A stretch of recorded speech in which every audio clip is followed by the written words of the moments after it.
Madame la Présidente, Monsieur le conseiller régional, sur la cause du handicap, qui est une cause tellement grave, je tiens à vous dire que je n'ai aucune leçon à recevoir d'une gauche qui a fait si peu quand elle était à la direction de la région.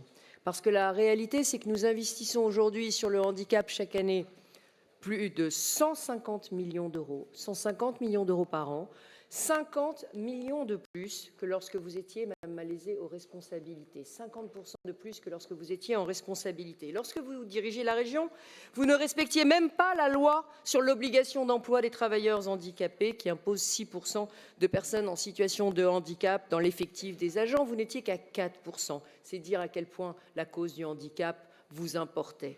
Aujourd'hui, nous sommes à 8% d'agents en situation de handicap au sein de la région, le double tout simplement.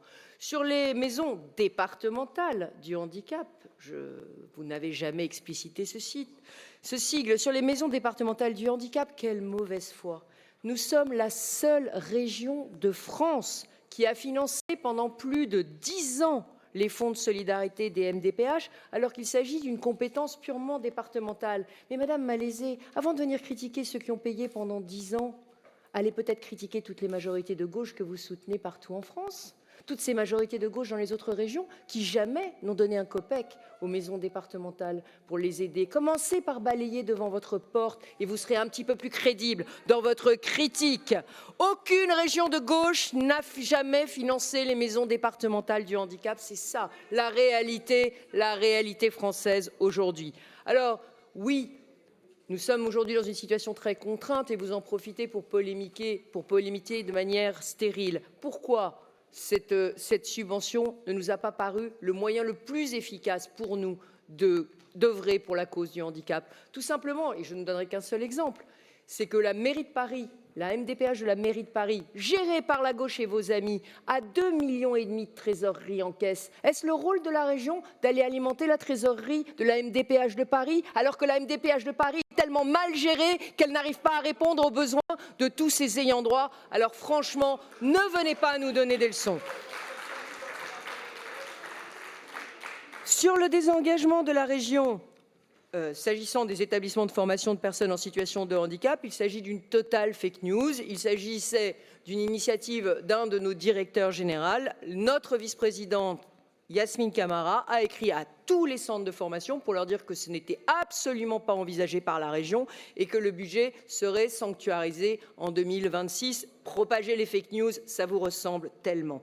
Sur le PAM maintenant, sur le PAM, je répondrai à toutes vos questions, Madame Malézé, si vous me laissez la parole. Sur le PAM maintenant, sur le PAM, la régionalisation du PAM est une avancée sociale colossale. Elle était demandée par absolument tout le tissu associatif. Pourquoi une avancée sociale majeure? Parce qu'elle permet maintenant de franchir les frontières départementales pour tous les franciliens en situation de handicap qui ont besoin de se déplacer dans toute la région. Je rappelle que désormais, le prix du PAM a été ramené à 2 € pour 15 km. C'est aussi une avancée sociale qui a coûté des dizaines de millions d'euros à Île-de-France Mobilité. Et ce qui nous procure d'ailleurs 70% d'usagers supplémentaires, 70% de personnes à mobilité réduite, gravement handicapées, qui désormais peuvent se déplacer dans toute l'Île-de-France. Alors évidemment, vous voyez le verre à moitié plein, à moitié vide, là où je le vois à moitié plein. Il y a des dysfonctionnements sur le PAM aujourd'hui, mais il y a des dysfonctionnements qui sont une crise de croissance du PAM, une crise de croissance du PAM. C'est ça que vous ne dites pas parce que vous n'avez pas l'honnêteté de le dire. Alors oui, nous avons mis en demeure Keolis parce que nous voulons viser une qualité à 100%. Mais une qualité à 100% avec 70% d'usagers supplémentaires, c'est beaucoup plus difficile. Et oui, nous allons continuer pour que le PAM régionalisé soit un succès pour tous. Sur le transport scolaire adapté, nous avons aussi voulu harmoniser et améliorer la qualité de service pour 14 000 enfants et nous allons continuer dans cette voie. Ce qui est terrible, Madame Malézé, c'est tout ce que vous ne dites pas, parce que ça montre à quel point la cause du handicap ne vous intéresse au fond pas vraiment. C'est notre budget participatif handicap qui permet désormais, cette année encore, de soutenir 130 projets pour une région plus inclusive, pour 1 million d'euros.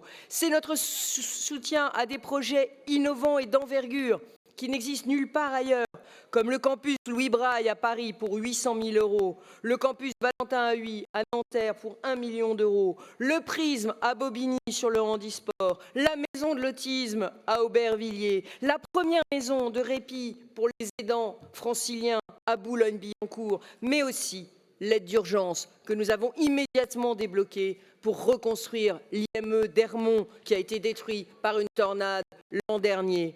Enfin, parlons quand même du métro pour tous, puisqu'il faut parler de ce que fait la gauche. Nous sommes bien seuls à défendre ce magnifique projet du métro pour tous.